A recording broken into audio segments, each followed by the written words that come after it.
I want chicken nuggets, and you're literally in a middle of a breakdown, and you're like, well, I'm just trying to figure life out so you can keep eating chicken nuggets, and you want chicken nuggets?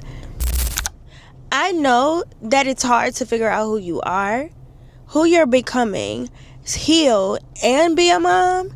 That's why you clicked on the right video. Come sit down with me while we talk about it. And we are in our car on our lunch break. So what better time to talk about it than now? Yeah, so let's get up into it. I did get my notes, and if I do sound a little stuffy, it's because I am getting sick. I don't know what's going on. I don't know if it's the changing of the weather, or I don't know what it is, but I'm feeling like I'm trying to get sick, and I'm not with it. But anyway, we're starting on topic, and we're going to get right into it. I am a mom. I'm a mother. No drama. I am a mom. And I'm a mom at every pace. I'm a mom in everything. I'm a mom when I'm stressed. I'm a mom when I'm hurting, when I'm crying, when I feel like giving up. You're always just going to be a mom. It's always going to be the front of the very first thing you do when you wake up in the morning. And not only that, I remember telling my mom that it's so different when you have a child and you're going through something, and they're like, I want chicken nuggets, and you're literally in a middle of a breakdown, and you're like, well, I'm just trying to figure life out so you can keep eating chicken nuggets, and you want chicken nuggets? Huh? Yeah, crazy. But I've learned that in this moment and in this time of healing, while being a mom, it has taught me such a big life lesson, and it has taught me so much, because I've learned that you really have to put your child first, but also put you as the main priority as well. You have to literally be a priority. I remember having my daughter, and before I had my daughter, I kind of like my appearance, okay? But after I had my daughter, and during the stage of being pregnant, so much changed about my body, so much changed about the way I viewed myself, and sometimes it felt like I was a big blowfish. I was getting bigger and bigger and bigger and bigger and bigger and bigger. And I have never been that big in my life. And I would look in the mirror and I would literally cry sometimes, because my body was changing right before my eyes, and the person that I did know before the pregnancy was slowly fading, and I didn't know who she was anymore.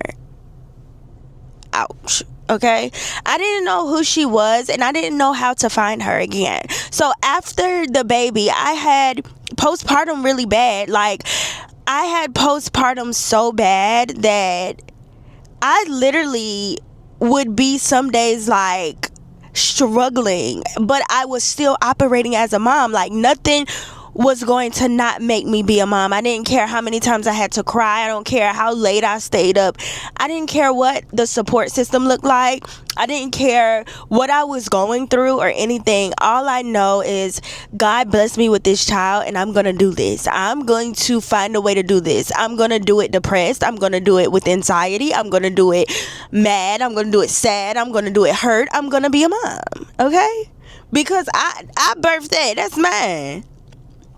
That's mine. So, in the lessons that I've learned while trying to heal, find yourself, and let's be honest, life has divine detours. Sometimes you would expect your life to go one way, and you would think you have it all planned out, and God will throw a big old curve in your life and have you thinking, what happened? But in the midst of that, I think those times when I didn't find motivation in myself, I found in the motivation in the fact that I'm a mother. Okay? So when those moments when I would cry and my daughter was laying in the bed, and it was like, okay, get up, girl. because you got somebody who's depending on you. You got somebody who needs to know that you're okay. And I'm not gonna lie, like, after the pregnancy, it's so much other stuff that happened. Woo, child. So much other stuff that happened, and we had a lot of. I am a testimony of a divine detour. Do you hear me? My life took tours. I mean, it didn't take a tour, it took a trip, a flight. Okay, so I really, really am a living testimony of that. But I survived and I made it, and I'm still doing good. One thing about me, I'm gonna always get up from whatever. It's whatever with me, because I'm gonna always get up. Huh? Okay, thank you. No, I'm just kidding. So, yeah, this is just some lessons I learned and some key points I wanted to share with you guys, because I survived having a baby, which I always wanted to, and making it through a really, really dark postpartum. And now I'm at that stage of finding myself and rebuilding, and I've learned a lot. So let's get into it. And if I'm looking down, I'm looking at my phone because I have some notes to tell y'all. So my very first key point would definitely be learn how to pour into yourself again. Learn how to pour into yourself again. It's okay. And me, when I first started out, I was a stay-at-home mom, and it was like I was with my daughter every single day, every minute, every second, every hour. And I love that for us, because that's my girl for real. But in that, I poured so much into being a mom that I didn't know how to pour into anything else. Okay, let that sit. It's like I didn't have energy, time. I didn't know how to function without being a mom, because all I saw was this little girl needs me and I need to show up. I'm dealing with postpartum. I don't think I'm beautiful anymore. My body doesn't look the same. And I don't know who to be now. I don't know how to still be that fun, energetic person when life has just hit. I have this baby. I'm breastfeeding. I'm, so many things. And all I am trying to do is find me and look in the mirror and see the girl I used to be.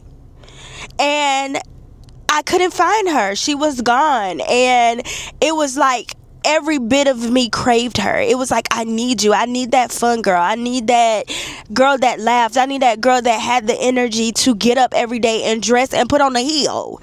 And I mean, put on a makeup and a nasty heel. But she was gone. She was gone. It was like when you wake up, my baby is keeping me up all through the night. And I'm up all night breastfeeding. By in the morning, I barely can wash my face. And she's crying. She don't want me to put her down. So I'm pressing it in the shower. So it's like I forgot how to pour into me. I forgot how to love me. And I got to a point now that my daughter is 2. I'm learning how to pour into me again. I'm learning how to say, okay, if I need to go out for a few hours and send her with someone I trust and I love and I know she's going to be safe, I would rather do that. So your mental health has to be good so that you can continue to be good for your child, that you can continue to be okay for your child. Like, you show up your best when you are your best. And I've learned those self-care days are very important. Going to get my nails done, going to get my hair done. And sometimes we don't even want to realize that self-care is, if I lay in the bed all day, that's my business. If I just want to catch up on sleep, that's my business. Okay? It's mine. So I've had to learn to cater to myself and really learn how to say, okay, you need a break, or you need a moment, or you need time to just think. You need a walk. You need to lay down. Like, I've learned how to pour into me. Go find things that I even went through a phase where I didn't even buy myself nothing for a whole year. Every little thing was my daughter. And now it's like, boo, we going to the store. You gonna get what you want, and I'm gonna get what I want, and we both happy. And I've learned how to do that now and pour into me, and it's helped me become a better mom, an even better mom.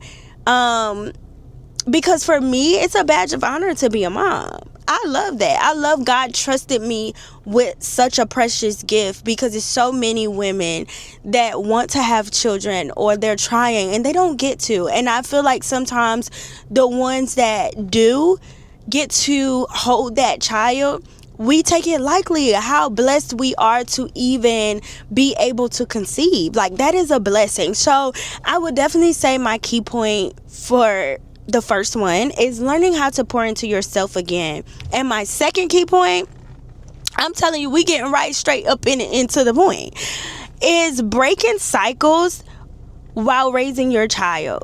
Learn how to break those cycles. I remember when I was little, seeing certain things when I was little, and I'm telling you, my parents, they did a big one with coming together and raise me. But there are times where I've seen my mom, she was working, my mom going to school to get her PhD and get her bachelor's, master's, now PhD, all of those things. And sometimes she was the working mom. Sometimes she was the stressed mom. Sometimes she was the crying mom. And one thing me and my mom talk about now is like, I had to pull it together, because I never wanted my daughter to say, yeah, my mom did things with me. Yes, she took me places. Yes, she brought me everything I wanted. But when I think about back to how she was when she was there, she was the mom who was there, but mentally wasn't there. And I didn't want to be that. I didn't want to be the crying mom. Like, everywhere we went, my mom's gonna cry first because she's going through, but we're gonna have a good time. Like, no, I wanted you to see what it's like to be a young lady, be happy, be healthy, and be whole, and really have joy in your life. So whatever needed to go can go, okay?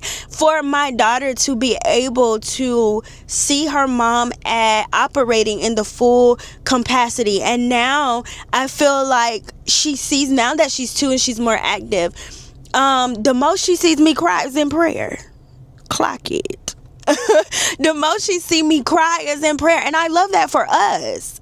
I love that for us, because it's like, I'm no longer the depressed mom. I'm no longer the mom filled with anxiety. It's like I'm working every day to break those cycles for my daughter and me, that when we look back at it, it's like, girl, we had a good time. My mom communicated. If something is wrong, my mom may have her days, but she didn't live her whole life stuck in the room, sending me out to go get my iPad, and I'm just here. Like, no, my mom really, really poured into me, and she was there mentally, physically, and emotionally. And a lot of times, do what you have to do so your child doesn't repeat a cycle. And you know what keeps me? What keeps me is, I say this to myself all the time, I don't want to be the reason my child has to go to therapy when she's older and work out trauma that I caused. Let that sit with you, because that's deep.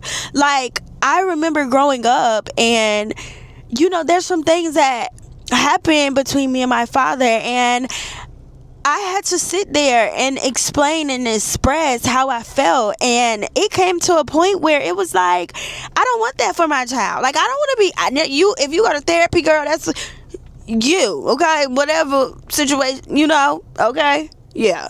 But I don't want you to have to be like my mom.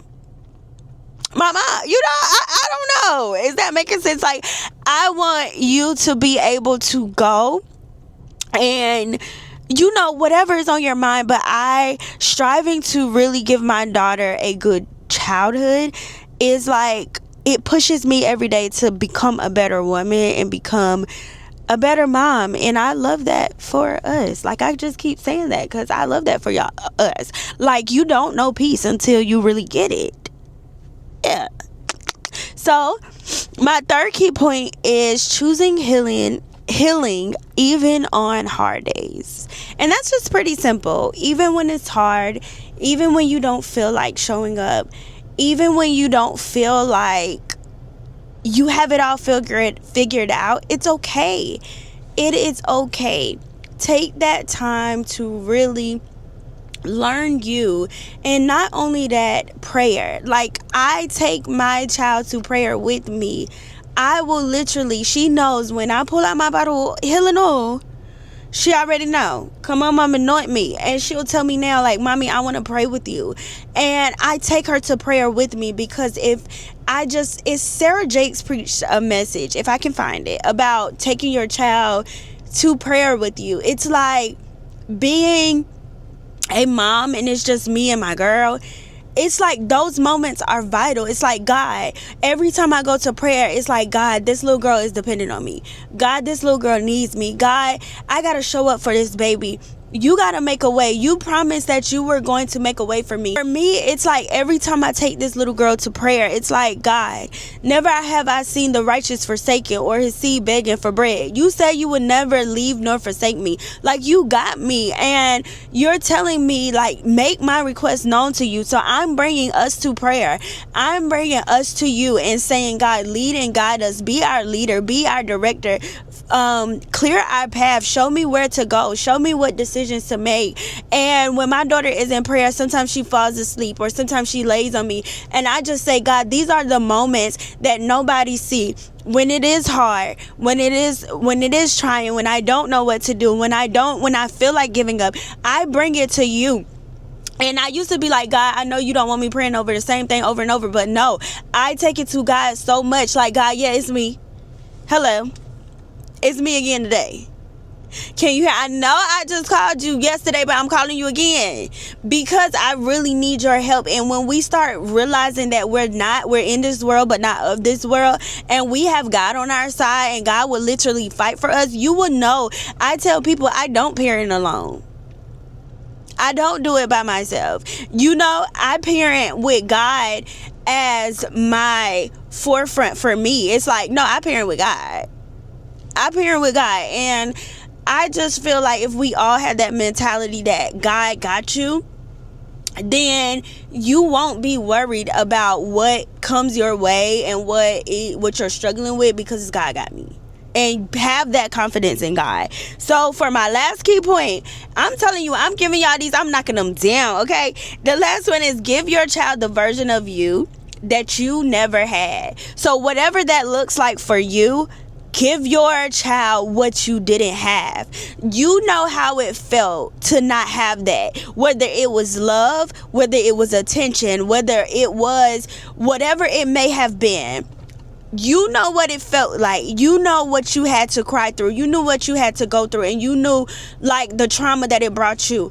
Choose to show your child different and give them a different perspective on life. Like, I think being a mom and going through a divorce, going through a bad relationship, going through curves, trying to work, trying to go to school, whatever the case may be, you're going to have a lot on your plate, but choose to eat every day. Like, we're not complaining in no year about what's on our plate. We're tackling it. And one thing I say is whatever God brings to me, he's going to help me get through it. And you don't see anything that you go through as this is to stop me, because God knows the plans for you, and he tells you the plans ain't to hurt you, it's just to prepare you. And sometimes we have to go through these obstacles and tests to get where we need to be. So never look at what you're going through as like it's meant God is sending it to stop you. He's not. He just wants to prepare you. So everything, and how I look at it,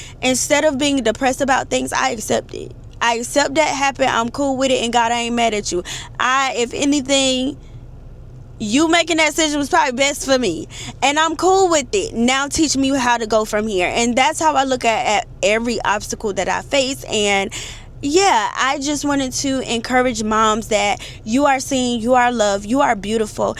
Whatever state that you're in now, it does not define the rest of your story. There's more to your story. You're gonna make it. I pray over you that you lack for nothing, that God overflows, whether you have the help, the support system, or whatever you may have or not have, God is with you, and he's going to guide you through this, and you're never alone. Like, you're never alone, and you got this. Get yourself back. Go out, put on some makeup, put on a favorite dress, take yourself out to eat, get your hair done, and find you, so you can show up as a better mother than you were yesterday. I love you guys. Don't forget, this was a little chit chat, a quick little chit chat, but don't forget to like, comment, and subscribe so we can get more into it and we can dig into it, because we got a whole lot to talk about. So when I FaceTime you again, answer the phone, girl.